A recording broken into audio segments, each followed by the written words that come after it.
Desde el ocaso del ninja más famoso, una nueva generación surge. ¿Puede Boruto realmente eclipsar a Naruto? En las sombras de Konoha, 5 retos esperan a Boruto.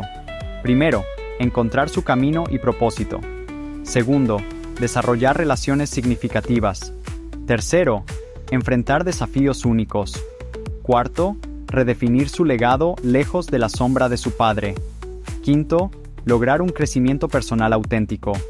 Así se dibuja su destino en cada misión y batalla. Descubre cómo Boruto forjará su propia historia.